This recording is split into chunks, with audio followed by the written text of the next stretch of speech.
So something I just wanted to mention is what I've noticed that's causing me to ultimately feel this level of discomfort, feel this level of uncertainty towards how I'm going to move forward into this next level. You know, today I recognized that when I was in sales, I gained the confidence to truly commit myself in getting sales by making sure that I am suggesting what's best for other people. So do the same here too.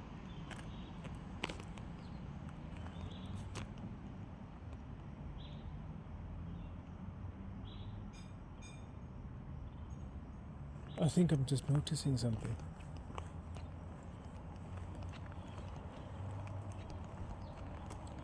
Today I got to apply the reasons as to why somebody needs to follow through with the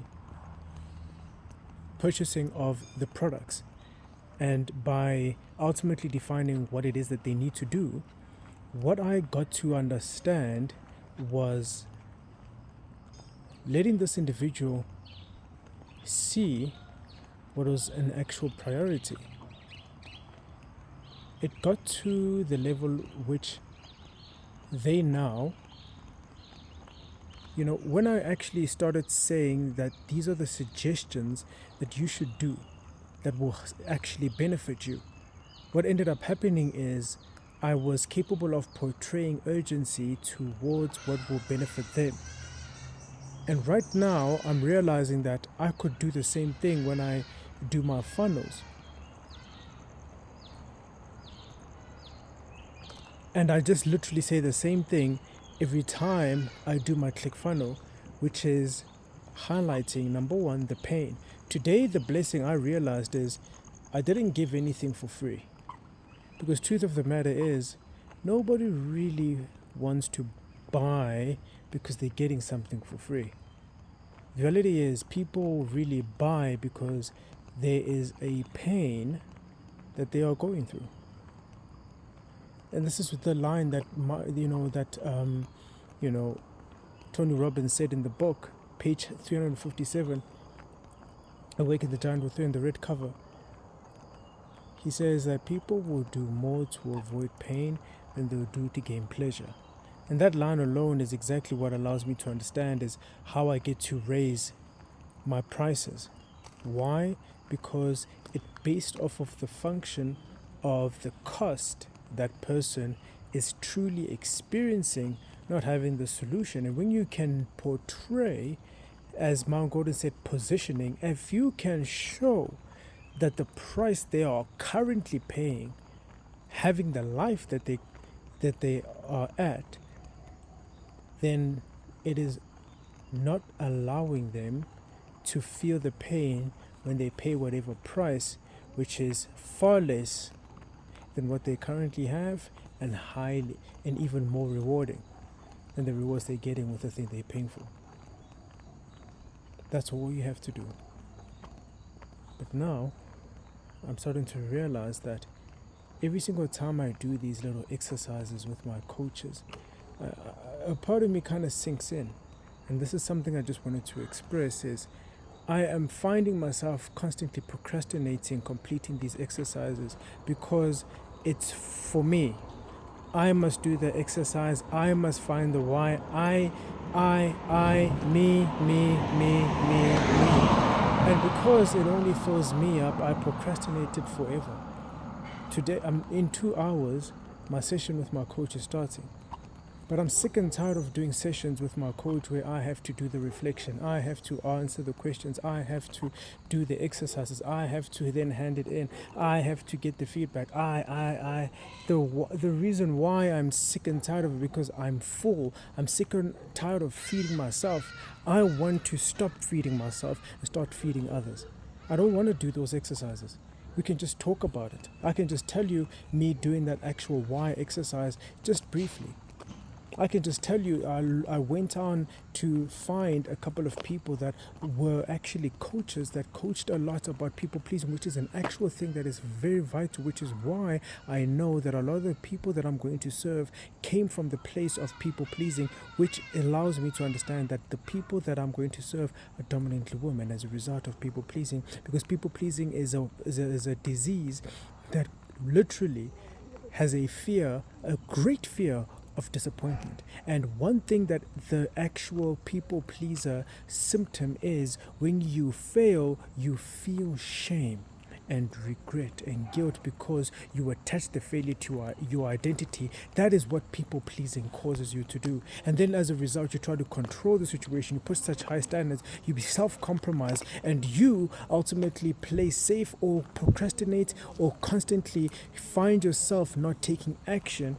You're always preparing to be prepared, to prepare for the prepared moment, to prepare before you take action, that you end up procrastinating constantly over and over and over, and that is the disease that it creates. And that is ultimately understanding the reason why I'm going to be in a place where I have to see that, hey, there are many people who coached individuals when it comes to people pleasing. People pleasing, a lot of people are doing this. Because I am allowing people to understand that that is the place I'm breaking out of. I'm sick and tired of people pleasing. I'm sick and tired of limiting. I am sick and tired of that. So yes, a lot of the coaches, I'm feeling connected to what I'm saying. A lot of the coaches that I engage with, many of them work on helping you recover from people pleasing. But you see, I'm going to show you how your failure is going to help you to allow you to focus on succeeding, because the thing that a people pleaser needs, because they've lived their life trying to be perfect so much that they need a dose of failures for their progression. They need to know how to see the opportunity in it. They need to actually be given permission to be able to go higher without avoiding failure. That's what a people pleaser needs. It's not that it's actually, many other people may say that, you know what, I fail so many times and now I just want to succeed. A people pleaser avoids failure like it's a plague. You see a person living a life almost like everything is just square. Why? Because they're avoiding so much failure. A person who has rebellion doesn't mind failing. They don't mind getting in trouble. They don't mind breaking the rules. They don't mind, bunking the event, bunking that situation. They don't mind having to twist the truth a little bit here and there to get their way. They don't mind that. That's why many people who actually go through failure as business people may find themselves coming from places of failure, but without actually minding the failure. They just find their ways just to go around it. But an actual people pleaser, the reason why a lot of them are employees, a lot of them why they always go for a secure job, is because they're constantly trying to avoid failing. You see, this is why this is why I came out today to take this walk.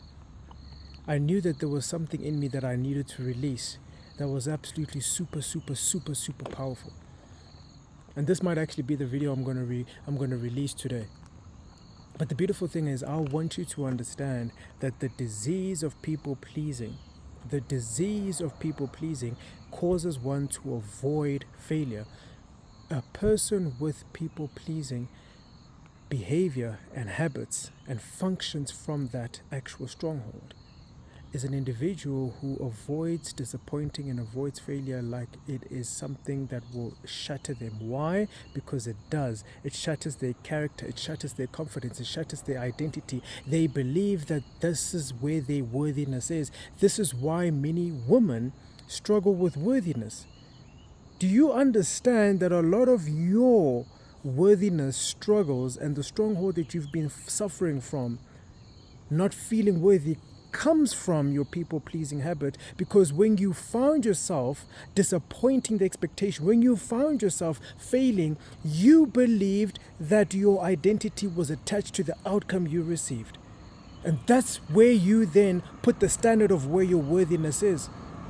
You put your standard to the worthiness of how your performance was as a result of your failure. And that ultimately made you feel that is where your identity is.